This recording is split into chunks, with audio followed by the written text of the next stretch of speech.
ઓમ શ્રી ગણેશાય નમઃ. જય શ્રી કૃષ્ણ મિત્રો. ગરુડ પુરાણ અધ્યાય 10 દેહનો અગ્નિ સંસ્કાર. મિત્રો, ભાદરવા માસમાં ગરુડ પુરાણ સાંભળવાનો ખૂબ મહિમા છે. આ સાંભળવાથી આપણા પિતૃઓને મોક્ષ મળે છે. માટે આ પવિત્ર કામ જરૂર કરજો. ગરુડ પુરાણ સાંભળજો. વિડીયો સારો લાગે તો લાઈક અને શેર જરૂર કરજો અને આ ચેનલને સબસ્ક્રાઈબ પણ જરૂર કરી દેજો. ગરુડ પુરાણ અધ્યાય 10 દેહનો અગ્નિ સંસ્કાર. દાહસ્યથી સંશય કર્મ વર્ણન. ગરુજીએ ભગવાન નારાયણથી કહ્યું કે હે પ્રભુ, તમે મને એકાદશા પુરુષોત્સર્ગનું વિધાન બતાવો. ભગવાન નારાયણ કહે છે કે મનુષ્યને જોઈએ કે તે 11મા દિવસે સવારે કાળા તળાવને કિનારે જાય અને પિંડ ક્રિયા કરે. એ બ્રાહ્મણોને નિમંત્રણ આપે જે વેદશાસ્ત્રમાં આસ્થા રાખવાવાળા હોય અને પ્રેતની મુક્તિ માટે પ્રાર્થના કરે.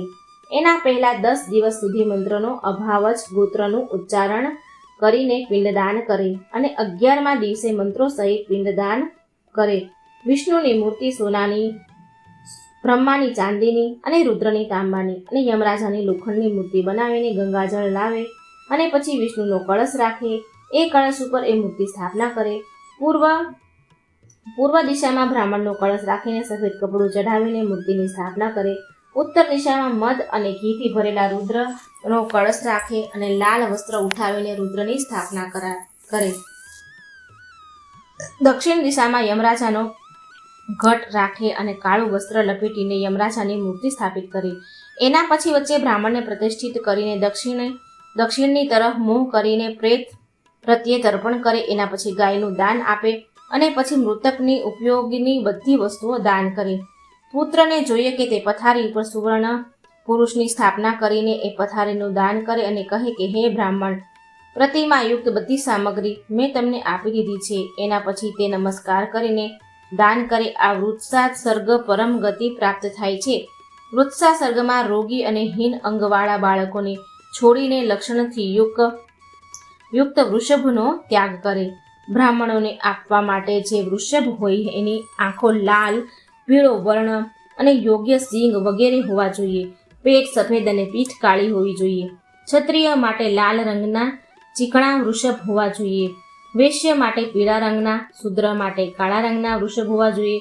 પિંગ વૃષભ પીળા રંગના હોય છે અને પિતૃઓમાં પ્રેમ વધારવાવાળા હોય છે. નીલ વૃષભનું મુખ અને પૂંછડી સફેદ હોય છે અને શરીર લોહીના રંગનું લાલ હોય છે. રક્ત નીલ વૃષભ શરીર લાલ રંગનું હોય છે. મુખ અને પૂંછડી હળવા પીળા રંગના. નીલ પિંગ એ વૃષભને કહે છે જેના ખૂર અને પૂંછડી પીળા રંગના હોય છે અને બાકી અંગ કોઈ એક રંગના. બભ્રું નીલ વૃષભ કબૂતરના રંગના હોય છે અને એના માથા ઉપર તિલક હોય છે. આ વૃષભ પૂર્વજોનો ઉદ્ધાર કરવાવાળા હોય છે. જેનું આખું શરીર આસમાની હોય છે એને મહાનીલ કહે છે. નીલ વૃષભ 5 પ્રકારના હોય છે. જો કોઈ એક પુત્ર અનેક પુત્રોની કામના કરે છે અને ગાયોનું શ્રાદ્ધ કરે છે, ગૌરી કન્યાથી લગ્ન કરી અને પછી નીલ વૃષભને ત્યાગે છે તો તે પુત્ર માન્ય યોગ્ય થાય છે. સ્વર્ગમાં ગયેલા પિતૃ પણ આ વાતની કામના કરે છે કે એમનો કોઈ પુત્ર વૃષોત્સર્ગ કરી દે તો એ તેઓ પરમ ગતિને પ્રાપ્ત થાય, કેમ કે તે વૃષ યજ્ઞ મુક્તિ આપવાવાળા હોય છે. મનુષ્યને જોઈએ કે તે વિધાનપૂર્વક વૃષનો યજ્ઞ કરે, ગ્રહોની સ્થાપના કરી એમને વૈદિક મંત્રોથી પૂજીને યજ્ઞ કરે, વૃષ અને ગાયનું પૂજન કરીને વાછરડા કે વાછરડીને લાવીને એનામાં કંગન બાંધે અને જે રીતે લગ્નમાં થાંભળા ગાળવાના હોય, આપણે જે થાંભલા લગાવીએ છીએ એવી રીતે થાંભલા ગાળે. વૃષભ અને વાછરડીને જો શક્ય હોય તો રુદ્ર કુંભના જળથી સ્નાન કરાવે, પછી ગંધ અને માળાથી પૂજા કરીને કુંભની પરિક્રમા કરે. એના ઉપરાંત ત્રિશૂળની જમણી તરફ રાખે અને ડાબી તરફ ચક્રનું નિશાન બનાવે અને પછી બળદને છોડીને કહે કે હે વૃષભ, તમે ધર્મ છો અને બ્રહ્મ દ્વારા મંત્રના રૂપમાં પ્રાચીન કાળમાં રચવામાં આવ્યા છો. હું તમારા ઉત્સર્ગ કરું છું. તમે મારા પિતૃઓને આ ભવસાગરથી પાર ઉતારો. આમ કહીને ભગવાનને કહ્યું કે હું એવા વ્યક્તિને મોક્ષ પ્રદાન કરું છું. જો કોઈ પુરુષને જીવનકાળમાં પુત્ર ન હોવાનો વિશ્વાસ થઈ જાય છે તો એને ખુદ વિધાનપૂર્વક વૃષભ ઉત્સર્ગ કરવો જોઈએ.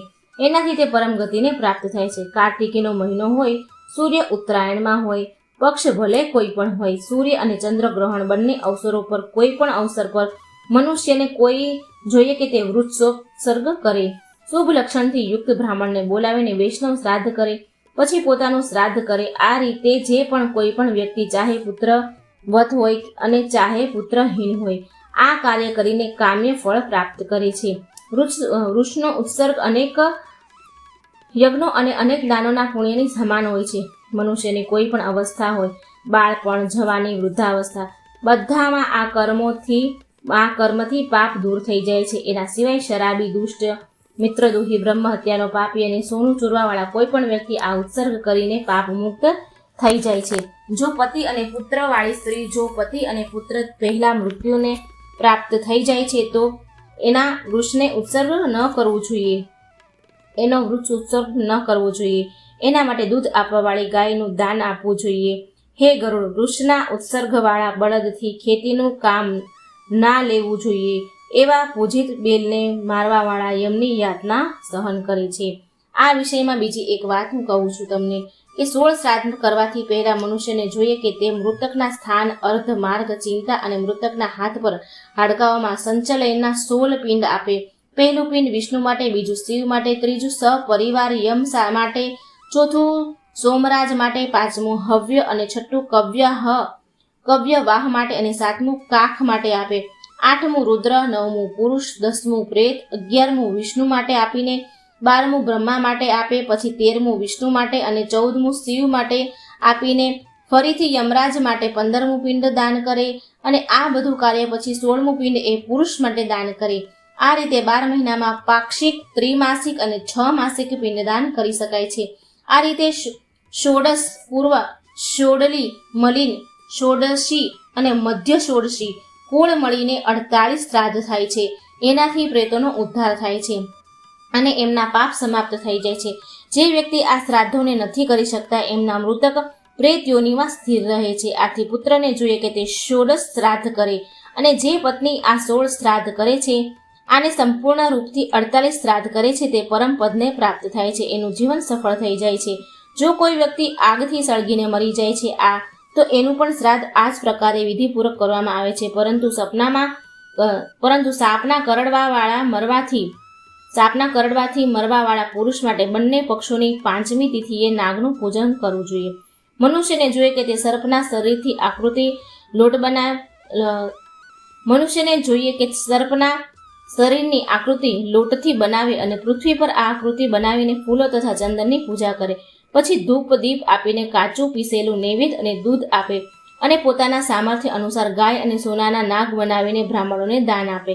પછી કહે કે હે નાગરાજ, તમે પ્રસન્ન થાઓ. પછી નારાયણ બલિની ક્રિયા કરે.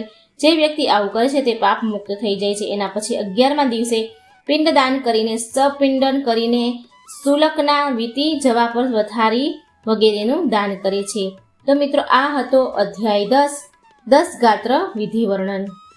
જય શ્રી કૃષ્ણ. રાધે રાધે. Thank you.